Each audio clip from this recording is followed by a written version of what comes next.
São Paulo, Brazil, May 19th, 2025. A 22-year-old influencer turns on her camera. She goes live on Instagram. Her followers tune in expecting beauty content. Instead, they hear screams. They see blood. They watch a crime unfold in real time. But the facts don't all line up. Was it 9 stab wounds or 10? Did she open the live stream to ask for help? Or was the camera already rolling when the attack began? This is the case of Luna Abrahão, and this is what the evidence shows. Luna Abrahão was 22 years old in spring 2025. She lived in São Paulo, the largest city in Brazil, a place of millions, endless noise, and crowded streets. Luna was an influencer. She had more than 200,000 followers on Instagram. Her content was beauty, fashion, and dance. She posted about makeup. She posted about style. She had tattoos. She had confidence. To her followers, she looked like someone living her dream. But behind the screen, things were different. Luna was a mother. Her daughter was 4 years old. She worked hard to provide for her. She sold clothes. She created content. She balanced being a public figure with being a parent. And for about a year, she had been in a relationship. His name was Alex Oliveira. He was also 22. They had lived together in an apartment in the Sacoma neighborhood. It was in the south zone of São Paulo, a neighborhood with close neighbors. To outsiders, they might have looked like any young couple. But those who paid attention saw warning signs. The relationship was marked by jealousy. Alex did not like when Luna spoke to other people. He wanted control. He wanted to know where she was. He wanted to know who she was with. Neighbors heard them argue. The fights were loud. The fights were frequent. There were reports of aggression. There were reports of property damage. Luna later told reporters that Alex had shown her a knife before, not to use it, but to intimidate her. He had slashed the tires on her car during one argument. He had destroyed her belongings during others. These are not small things. These are red flags. But Luna stayed. Maybe she hoped he would change. Maybe she was afraid to leave. Maybe she thought she could manage it. But by mid-May, something shifted. On Sunday, May 18th, 2025, Alex became violent again. This time, Luna made a decision. She told him it was over. She was leaving. She was done. And in that moment, she crossed a dangerous line. Because the most dangerous time in an abusive relationship is not while you are in it. It is when you try to leave. The next day was Monday, May 19th, 2025. Luna needed to go back to the apartment. She still had belongings there. Clothes, personal items, things she could not leave behind. So she returned to Sacoma. She returned to the place she had shared with Alex. Maybe she thought it would be quick. Maybe she thought he would not be there. But Alex was there. What happened next was captured on camera. Luna was on Instagram. She was live streaming. It is not clear exactly when she started the broadcast. Some reports say she opened the live to ask for help. Other reports suggest the camera was already on when the confrontation began. Either way, the phone was transmitting.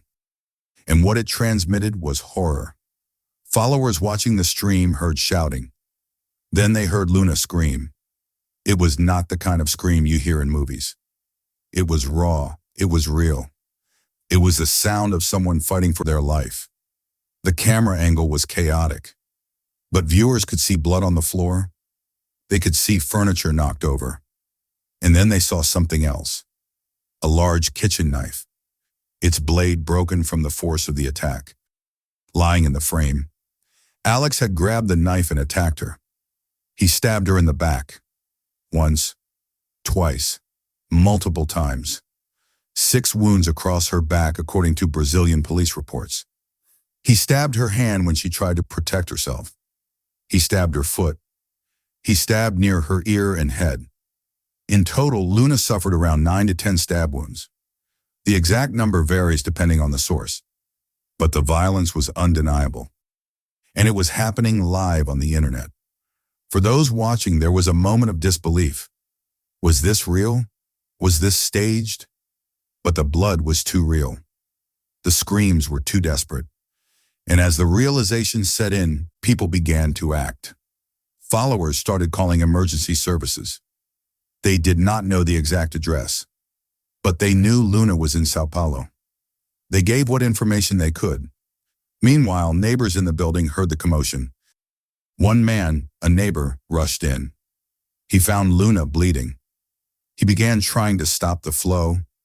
He pressed towels to her wounds. He kept her conscious. He stayed with her until the ambulance arrived. Alex did not stay. As soon as the attack was over, he fled. He left Luna on the floor, surrounded by blood, and he ran. He knew what he had done, and he knew the consequences. Luna somehow was still alive. She was conscious enough to speak. She was in agony, but she was breathing. The live stream continued for a short time after the attack, capturing the aftermath in fragments. Blood, chaos, the broken blade, and then finally the sound of sirens approaching. Emergency responders arrived. They stabilized Luna at the scene. She was rushed to a hospital in São Paulo. Her injuries were severe. 6 stab wounds to the back, wounds to her hand that damaged tendons, a stab to her foot that reached bone, a wound near her ear. She was taken into emergency surgery immediately. Doctors worked to stop internal bleeding. They worked to repair the damage. It was not certain she would survive, but Luna held on. Later, from her hospital bed, Luna would say something. In those moments, all she could think about was her daughter. Her 4-year-old daughter needed her mother. And that thought, Luna said, was what kept her alive. The case was now in the hands of police. But Alex was gone. While Luna fought for her life in the hospital, the investigation began. The case was handed to the 2nd Women's Defense Police Station. This is a specialized unit. It handles crimes of domestic violence and feminicide. From the beginning, this was not treated as a simple assault. It was classified as attempted feminicide, a legal term in Brazil that recognizes gender-based violence as distinct, as aggravated. The law exists because women are killed by intimate partners at alarming rates, or nearly killed. Luna's case fit that pattern exactly. The evidence was overwhelming. The live stream footage existed. Clips had been shared before Instagram took them down. Police had video documentation of the attack, or at least the audio in the aftermath. They had Luna's testimony. They had witness statements from neighbors who had heard the fights, who had heard the violence, who had seen the escalating danger. They had the weapon, the broken knife. They had bloodstains in the apartment, and they had medical records documenting multiple stab wounds, records of the surgeries required to save Luna's life. And they had a suspect whose identity was never in doubt. This was not a mystery of who. It was a question of where. Alex Oliveira had vanished. After fleeing the apartment, he went into hiding. The São Paulo State Public Security Secretariat issued a statement. They confirmed that a temporary arrest warrant had been requested. Alex was officially wanted for attempted feminicide and domestic violence. His face was circulated in the media. Police began searching. But finding one man in São Paulo is not simple. The city is vast. It is chaotic. It is full of places to disappear. Days passed. Then weeks. Luna, meanwhile, underwent more surgeries. Her hand needed tendon repair. Her foot required treatment for bone and tendon damage. She posted messages from the hospital, thanking God, thanking her followers, thanking the people who saved her. She spoke about surviving. But here is where the first contradiction appears. They claim she survived 10 stabs, but investigators in Brazilian press often reported 9 stab wounds, 6 in the back, plus hand, foot, and ear. The exact count varies depending on the source. Luna herself spoke of 10 in her social media posts, but official police summaries listed 9. Which number is correct? It is unclear. The case became national news. Brazilian television programs dedicate segments to it. Record TV, SBT, Band News, all covered the story in detail. International media picked it up as well. The New York Post ran the story.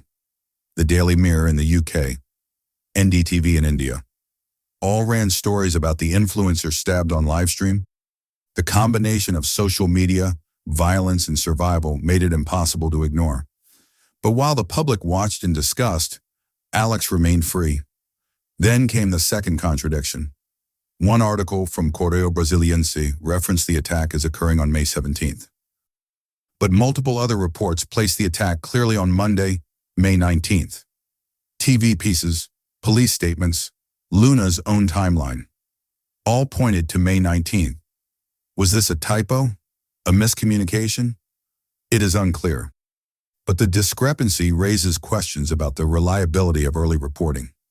Some reports later suggested that during his time on the run, Luna and Alex had brief contact. It is not uncommon in abusive relationships for victims to be pulled back in, even after violence. There are suggestions that Luna at one point may have tried to minimize what happened, perhaps out of fear, perhaps out of confusion, perhaps out of a complicated mix of emotions that outsiders struggle to understand. Domestic violence is not simple. It is layered with trauma, manipulation, and conflicting feelings. But whether or not they spoke during his time on the run, the police did not stop looking. Then came the third contradiction. Some TV reports stated that Luna opened the live stream specifically to ask for help. But other coverage implied the live stream was already underway when the attack began, that the assault and aftermath unfolded during the broadcast. So which was it? Did she turn on the camera to call for help? Or was she already live when Alex attacked? The answer is not publicly confirmed. Different outlets present different versions, and this uncertainty complicates the timeline. The investigation continued. Police reviewed digital evidence. They collected witness statements. They examined the apartment. They documented the knife. They documented the blood patterns. And they waited for Alex to surface. Then, in early July, something shifted. A little over a month after the attack, patrol officers in the South Zone were on routine duty. They recognized a man walking on the street. He was moving casually, as if nothing had happened. But the officers knew his face, from wanted notices, from media coverage. It was Alex Oliveira. They approached him. He did not resist. He was arrested on the spot. On July 1st, 2025, he was taken into custody. He was formally charged with attempted feminicide. The arrest brought some measure of relief. Luna by then had been discharged from the hospital. She had left São Paulo. She was recovering in a safer place, surrounded by family. Family members who helped call the ambulance that day stayed close. Her parents supported her, and her daughter was safe. Luna was alive, but she carried the scars, both physical and emotional, of what had happened.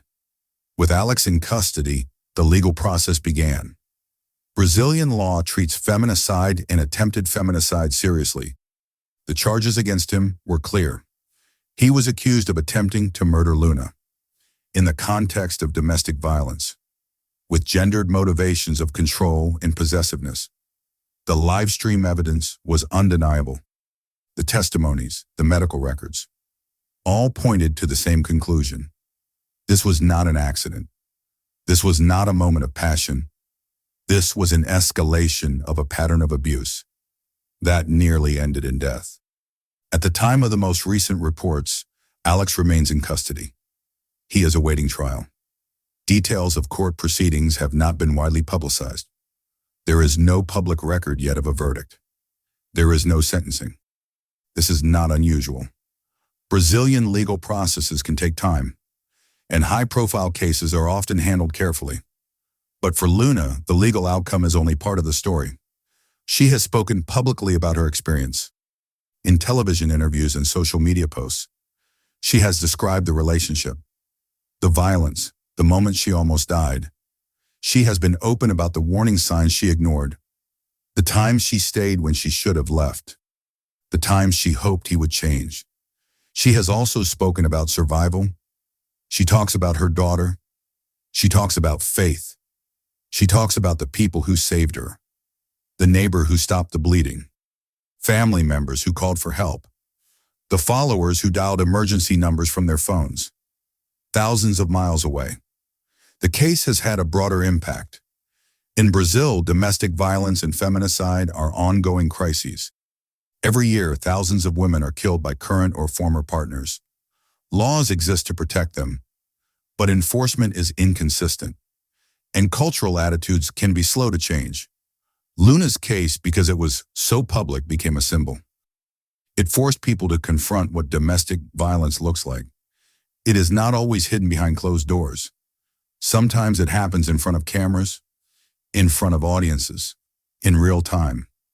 And even then, it is not always stopped in time. There are lessons here, painful ones. The first is that leaving an abusive relationship is the most dangerous moment. Statistics show that the risk of violence spikes when a woman tries to end things. Alex's refusal to accept the breakup is textbook behavior. The second lesson is that warning signs matter. Jealousy, control, intimidation, destruction of property, threats. These are not minor issues. They are predictors of escalation. And the third lesson is about community. Luna survived because people acted. Neighbors, followers, family. The response was fast enough to save her life. But not every victim is that fortunate. Today, Luna is rebuilding. She is still online, though her content has shifted. She speaks about recovery. She speaks about strength. She posts pictures with her daughter. She is not hiding. She is not silent. And in that, there is a kind of defiance. Alex tried to take her life. He tried to control her even in death. But she survived. She is still here. And her voice, the one that screamed for help on that live stream, is now a voice for others. For others who might be trapped in the same cycle. The case of Luna Abrahão is not over. The legal process continues. The emotional recovery will take years. The scars will remain. But the story has already left its mark. It has reminded the world that domestic violence is not a private matter. It is a public crisis. It is happening in homes, in apartments, in relationships that look normal from the outside. And it will keep happening until societies decide collectively that control is not love, that jealousy is not passion, and that violence in any form is unacceptable. Luna survived, but too many others do not. And that is the haunting truth that lingers long after the live stream ends. If you notice warning signs in someone's relationship, would you speak up? Or would fear of overstepping keep you silent? Leave your thoughts in the comments below. And if this story made you think, consider subscribing. Stories like this need to be told, so we can recognize the patterns before it is too late.